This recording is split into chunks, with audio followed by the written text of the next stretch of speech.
What's going on, Ravens flock?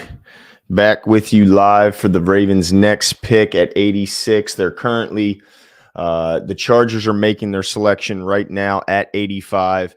I wanted to make sure I got on here with you. To all those who joined us last night, it was epic. Shout out to everybody. But it's been a long night waiting for the Ravens to finally get a selection. Seemingly watching every player I was excited about just go slowly off the board. But, that's kind of how it goes when you don't have a second round pick. And I know all the stuff we were hearing from Eric DaCosta and saying that he's happy this year to not have a second round pick because he knows that second round pick was used for Roquan Smith. And I'm happy with Roquan Smith, obviously, talking about first team all pro, but watching 54 consecutive picks today while waiting for the Ravens to finally be on the board it's been a long ride. So excited. I'm waiting on Jimbo. As you can see, he's running behind. But I'm holding down the fort and want you guys, I didn't want to start to miss it together. So, all right. So currently right now, I think the need still right now is cornerback, but the things I'm hearing from a lot of people in the business is that the Ravens may have already have some sort of handshake agreement with some veteran cornerbacks. There's talk that maybe Marcus Peters is going to be on his way back, especially with the freed up cap space from the deal with Lamar. I mean, because the cap space $32 million, that's a little steep. So the idea is that they're probably going to be more like the Jalen Hurts deal and get that cap number down and create some extra space. So while it looked like it might be improbable that Peters is back, to me, there's going to be some space. And then also Rocky Sin, most recently, I believe, of the Raiders, another veteran cornerback. I think that he's a possibility that they've already have some sort of agreement that he's going to be on board. But that doesn't necessarily make me feel good if they don't come out of this draft with a cornerback. So let's see here. It's just Quan says, if you watch Georgia and Brown's highlights, there's no fullback to be found, and the running back was still producing. But take corner with this pick. I'm not really sure what you're meaning. I guess you're saying there's not going to be any need for Pat Ricard. Is that what you're getting at here? And yeah, I mean, there is discussions about what they're going to do with Pat Ricard, and in a league where when you had Greg Roman here, sure, you need a fullback, but it's going to be interesting to see what Todd Monken's philosophy is on that. So kind of wait and see there. So you got started, huh? What? I mean, classic late Jimbo, dude. What are you doing? The pick is already in, and you're just now getting here. Wait, the pick's in? Yeah, the pick is in. Oh, well, I don't even have live TV, so it hasn't been. I don't pay for cable. Lucky. Oh my goodness. Huh? I said it hasn't been announced yet, so you're good. But the pick is in. Who pays for we're cable? Still waiting. I do. I like live sports. Okay, I like live sports. But so it looks like corner is still the need, Jimbo. But as you were and our watching, guy's still there, right? Who's our guy? The Purdue Corey guy. Trice. Yeah, Corey Trice is still there. I like Purdue. Yeah, I like him. But man, it was. How were you feeling watching player after player go off the board? I know it was a bummer. At this point, you start looking at runs, right? And you see groups and clumps of guys go, and you just start to see position groups that we desperately need. Between OLB, whatever they're listed, DE, and then obviously cornerbacks and things. Yeah, you start to dig deep in the list, and you try not to squint too much and think, this guy could be good. You know what I'm saying? Yeah. So, yeah, I don't know. This is going to be interesting. I hope they take him. I think he's got some ability and some size and talent, but I don't know how many starters we're getting at this position. Well, right now it looks like people are hyping up and hoping for Keely Ringo, who's the corner out of Georgia, 6'2", 207. Outside corner, which seemingly is what the Ravens are missing. Hey, maybe Todd Monken said, look, I had to go up against this guy every day in practice, and he made my job pretty tough. So if they do take, here we go. The selection is about to be announced. I'm going to turn it up. All right. Torrey Smith, shout out. Making the announcement.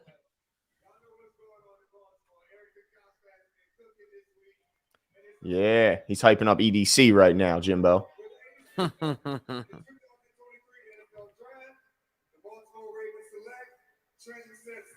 Trenton Simpson. Inside Interesting. linebacker. That is the last. Wow. Might be out the door. Yeah, what does that mean for Pete? Let me pull Yeah, Trenton I got some information Simpson. on him. He's 6'1", right, tell me 230, about it. or excuse me, 6'3", 240, Clemson kid. Let's take a look at some of his information here. All right, so he's going to be more. From what I just saw. Well, first of all, he's a Buckus semifinalist. Yeah, it looks like he's. Oh no, inside, outside. Wow, he's everywhere. When the first two highlights, one was in the inside, or one was in the inside, one's on the outside. Again, now showing some spying ability as he tracks down the quarterback. But is there any way they turn this into a? Is there any way they turn this into a Correa scenario? I hope not.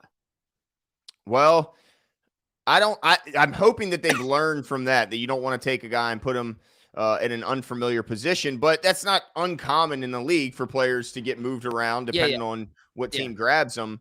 It says here that he needs to improve on his zone coverage, which, Roquan's a pretty damn good cover linebacker. So who knows how often they're really going to have Trenton on the field in that situation. Says that his role is man cover heavy weak side linebacker. So he can be your tight end eraser. So it sounds like this is kind of like a Tyus Bowser is what I'm kind of getting off of this. They said he can be your tight end eraser. Yeah.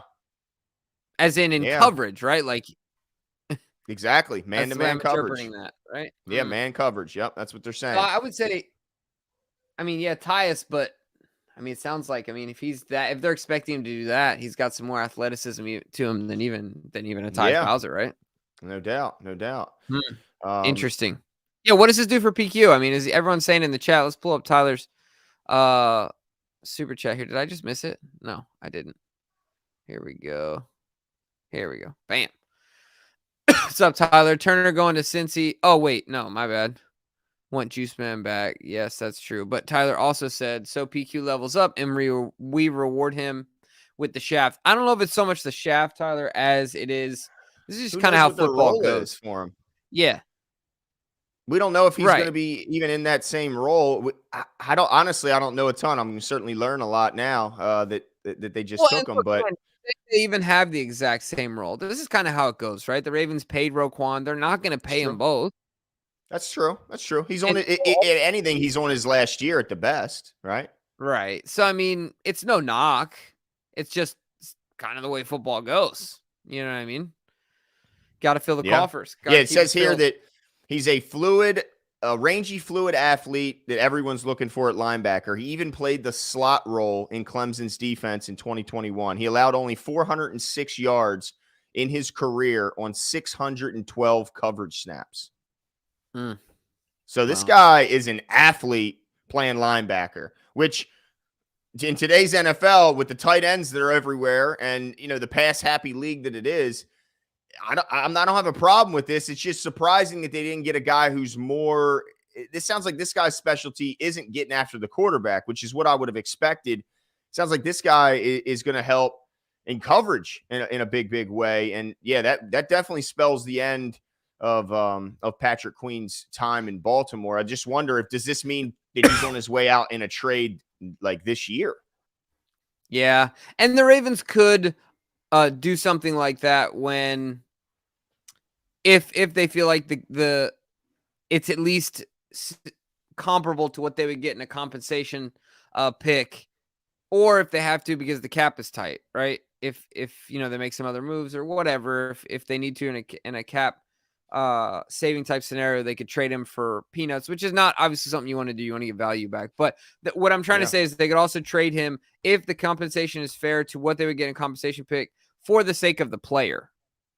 If you're looking out for a guy who he's in a contract year. He's going to want to go out and prove it. Well, and who knows? I mean, I don't know. It might be an indictment on him if Wink isn't calling. You know what I mean? But That's a I'm good sure point. there's teams out there that could be calling, and he wants an opportunity to step into that role and not be seen as a LB2, for lack of a better term. I mean, he wants to be the guy. So for the sake of Yeah. him and the Ravens usually obliging these guys and wanting to do what's best for their career, Well, Eric you DeCosta could see him said out the door. this week he's going to make the announcement on what's going on with PQ. He said later this week, which I thought he just kind of misspoke and meant like early next week, but maybe we will hear something tonight or tomorrow about PQ finding a new home. I'm surprised of this move though. Like I get it. It's the third round. There's probably not going to be a guy that they grab that maybe, it might not blow my hair back because it's the 86th pick in this draft, but I'm surprised at the position they went. Like I would not have guessed this spot, especially when you talk about a guy who's not really, at least from what I'm reading, he's not expected to be a fantastic pass rusher.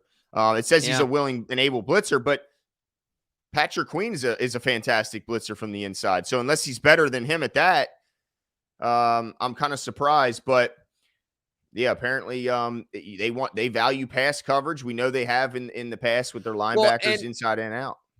And I think the other thing that could be happening here, if you think of McDonald's defense when it really started humming last year, was when Kyle Hamilton really stepped into that nickel role, that role where he was able to,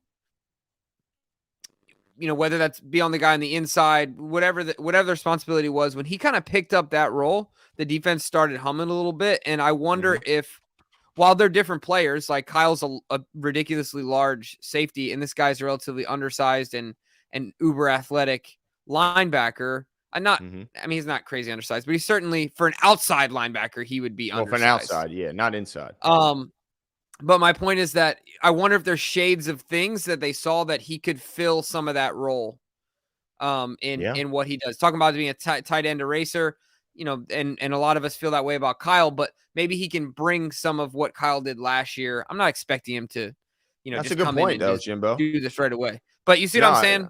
No, I do, because a lot of the slot guys, slot corners what are they? They're usually small, undersized, quick twitch, change of direction guys, but they're not big guys whatsoever. So what happens when a team decides to put their tight end in the slot, or they decide to put a big receiver in the slot?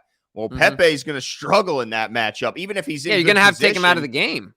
Yeah, because even if he's in perfect positioning, the guy is just too big and box him out like a basketball player and still make the catch. So now this guy Trenton can provide a little bit different look. Okay, you want to put a big guy in there? Well, guess what? We got a guy who's extremely fluid, a fantastic athlete, can run with your guy, and has the coverage experience in college to show that this isn't just something you're projecting him to be able to do. He's shown he can do it, albeit at a lower level, but still at one of the highest college levels you'll see. It's not like he did this at North Dakota. I mean, this guy did this at Clemson. So I think that's a good point, Jimbo.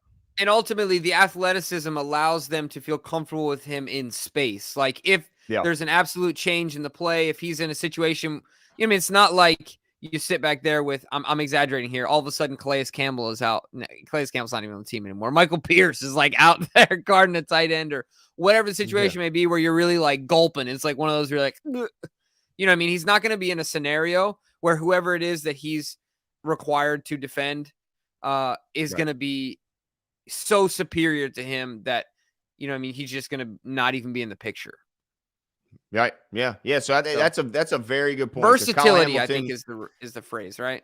Yeah, because Kyle Hamilton's likely going to be forced into a different role, and he was fantastic in that role. And I don't think they want to not have a guy that they feel good about putting there. And so, but surprised nonetheless. But I guess we shouldn't be, Jimbo, because at this point, I think it's safe to say, while they've always preached best player available in every round, I think we both know in the first round, and maybe in the first two rounds, need plays a huge factor in who they're selecting. I don't care what they say.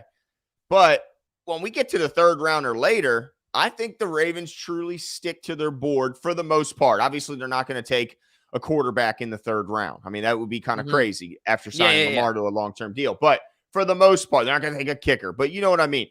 This guy was obviously, in my opinion, the highest guy on their board. And that's why they selected him. And this is a method that's worked for them for many, many years to stay competitive over a long time. So you gotta kind of trust what they do. But this is the draft, so it's 50-50. We'll have to see what happens. I would say I'm underwhelmed by the selection. I understand it, but Yeah, I'm not a lot of people are. Yeah. I think underwhelmed would be my way of describing it. Let's see. Ravens O's Nation says, don't know much about him, to be honest. What's your opinion? Yeah, I think we're learning a lot about him as well. But ultimately, I think that Glenn and I both kind of landed on the idea that we like the versatility. We like the athleticism, especially in a Mike McDonald defense where those things are required. And not only are they required, Mike has shown he can take advantage of those things. That's the key. He can really bring out the best of guys that are versatile. Because sometimes in a poorly run defense, you get these guys that are versatile and they become not good at anything. You know what I mean? You're not able to exploit that versatility in a way that's beneficial. But Mike, I don't have any concerns with that because, he's done that really well thus far. So, yeah, I think that's kind of our opinion thus far. We'll wait and see. The kid, just looking at him, he looks crazy athletic. Now, everybody's tape can look great, but he looks crazy athletic. And just moving forward, guys, while you're here, one of the things that we're going to do, of course, this is instant reaction, but just like we've done in past years, we want to bring you as much insider information as we can. So we're digging deep to try and get some folks from Boston College that covered Zay Flowers, for example, to come on the show to talk about him. Same thing with, excuse me, same thing with our guy here, Trenton Simpson. And, we're going to keep providing that content in this coming week and then, in the subsequent weeks. So, make sure you stay on the lookout for those guys. So speaking to Ravens O's Nation point, we're going to continue to develop our opinion on this guy, and we'll have folks that have been watching him give us their opinions because obviously they're going to know better than us. Yeah, and I'm speaking of that. I'm checking right now to see what DraftPlex had him at because I see. Oh, cool. Yeah, Matt Miller. Long time. I mean, he's Bleacher Report's like lead scout, Matt Miller. If anyone, at least he was. I don't even know if he's still with him. I think he is though. But he tweeted out. He said that Patrick Queen's decision on the 5th year is due this Monday. So it makes sense that we'll hear about Pat Queen. And then says the Ravens just selected a weak side linebacker that many believed was a top 50 player in the draft in Trenton Simpson. So it looks pretty clear that this is, in fact, a Pat Queen replacement. But the question is he going to be afforded some sort of opportunity? By the way, I'll say this, Jimbo. DraftPlex knows his stuff, right? Yep. Let's see here. It looks like his ranking had Simpson as the 3rd best linebacker. Had him as a round 2 pick. Or no, 1 to 2 pick. Wow. Hey, I ain't mad at that. A lot of respect being shown right now. Man. The number 3 linebacker on DraftPlex had him as a 1-2 grade. Ooh, they get him at 86. So when you put it in perspective, I'm not going to sit up here and act like I've watched a bunch of film on Trenton Simpson. Right. So I will now on the experts. And according to the experts that we trust, DraftPlex being, the guy we've spoken to many times, he's going to be. So Jimbo, does this mean to me? I can't imagine Pat Queen is still on this team when this fall, right? I can. Really? So where are they? Look, we've talked about the Ravens. How does this guy get on the field, Jimbo? Right. Well, we've talked about the Ravens being in win now mode, right? He's already this kid is super athletic, so he obviously, can be a special teamer, right? And contribute significantly there, which John highly values. And if the Ravens don't get what they want to get from Patrick Queen in the trade market, and you're in win now mode, it's simple math, right? Like one is better than the other. So you play PQ, right? Now, if there are cap constraints that are an issue, if there are could be that other things, what did you say? It could be cap issues, right? If there are cap constraints that are an issue, then obviously you got to do what you got to do. If there are other things, I mean, if Pat has been, the Ravens obviously will do what's best for the player, and so if he's come to them and said, "Hey, look, I want to trade because I think that's what's best for my career. They're obviously going to explore that as well and allow his representation to do the same. I'm guessing, right? Like these things are just assumptions based on what the Ravens have done in the past. So yeah. The biggest surprise would be that somehow they work out an extension, right? Like I don't think there's any way they're extending Yeah, Pat Queen yeah. at this point. I mean, that would be a huge surprise, wouldn't it? Yeah, yeah. I mean, even before this move, but my whole thing is you don't take a guy in the 3rd round. I didn't see what PQ. See, can you help me try? I've been trying to find PQ's tweet, but all I'm finding is people tweeting about PQ and not his actual tweet. And I don't know if we follow him, which is we should. So we probably do. But anyway, you don't draft a guy in the 3rd round. Oh, what? He blocked us. He blocked us? Yes. Dang. PQ. He blocked us, dude. Dang. Must have been something Jimmy said. Dang. So tell us what he said, guys. Can we get a quote? Yeah, get out of here, then. I don't want you here. Go. No wonder I couldn't find him. Jeez, a whiz. Take your. Yeah. Oh my gosh. Really? You can mute me. You don't have to block me. Yeah, he's petty. Bro, why? But here's the good thing. You know what I should do? I should just report him for spam on Twitter. No, that's petty. That's petty, Jimbo. But that I'm totally kidding. I'm totally kidding. I can't believe. Yeah, he blocked us. Yeah. Well, I would love to let know us what know he what's said. going on Twitter, guys. Yeah, if somebody could, because clearly it's beyond our reach. But he's gone. Obviously, I'm just surprised because right at this point, you're definitely not getting better than a 4 because there's already 3 rounds done. So I think they would have gotten a 4 next year. So I'm just surprised. But if they look at this guy as a huge upgrade from PQ, they go, yeah, you thought PQ played good next to Roquan. Wait till we see Simpson playing next to him. Maybe it's a huge upgrade. But yeah, man, maybe he blocked us as soon as he heard that they were drafting him, and that's why we're just now realizing it. Maybe he's blocking everybody. It's just not us, Jimbo. He's blocking all the Ravens guys. Is that what's happening? No, I have no idea. I just made that up. No, I've been pretty harsh on him in the past. Yeah, well, that doesn't shock me. You're pretty rough. You're well, pretty bro, rough. Tackling is all about effort, dude. Come on, man. I will never knock anyone if they're given 100%. But if you play inside linebacker, you don't want to be physical. Like, if I know you left it on, because look, this has always been my mantra. Like, winning and losing hurts, but what hurts the most is knowing you left something out on the field. That is the most painful thing in the world.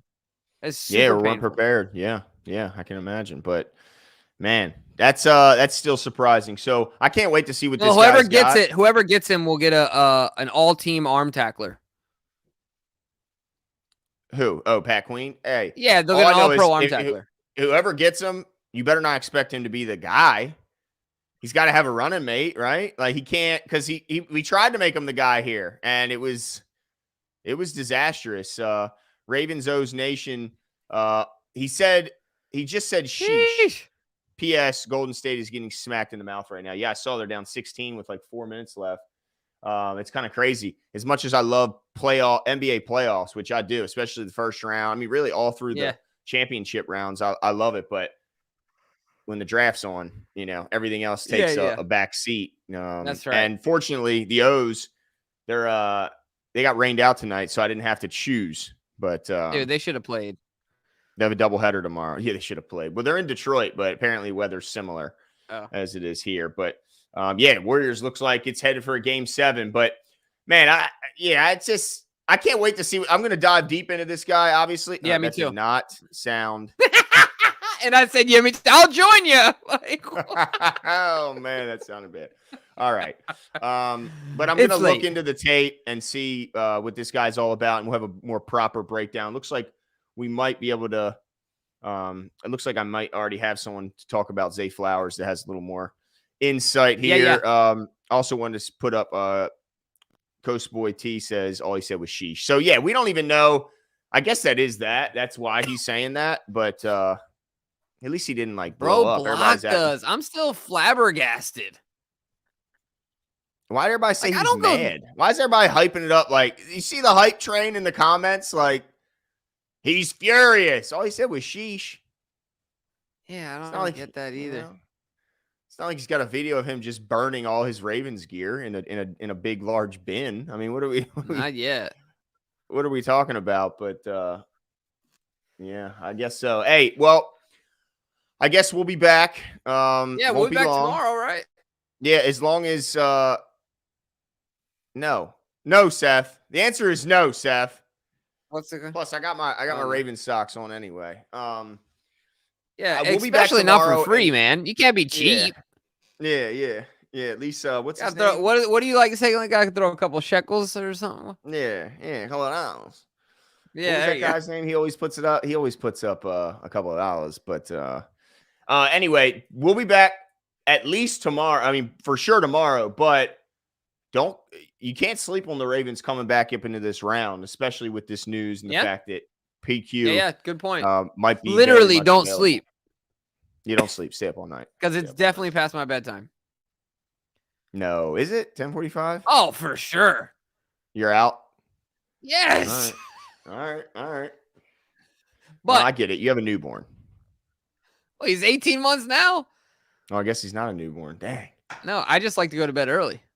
Yeah, I hear you. But anyway, that's it for us tonight, and Yep. we'll be back tomorrow. All right, Shout out see to ya. Nana. See. Yeah, dude.